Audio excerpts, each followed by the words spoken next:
बिस्मिल्लाहिर्रहमानिर्रहीम। अस्सलाम वालेकुम स्टूडेंट्स, कैसे हैं आप लोग। आज आप लोगों के लिए बहुत ही अहम मालूमात हैं जी। पहला है कि उर्दू हमारी जो कौमी ज़बान है ये किस ज़बान का लफ्ज़ है।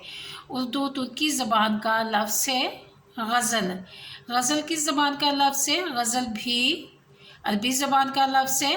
और मज़मून किस ज़बान का लफ्ज़ है। मज़मून अरबी ज़बान का लफ्ज़ है। ड्रामा यूनानी ज़बान से माखूज़ है, यानी कि अक्स किया गया है, निकाला गया है।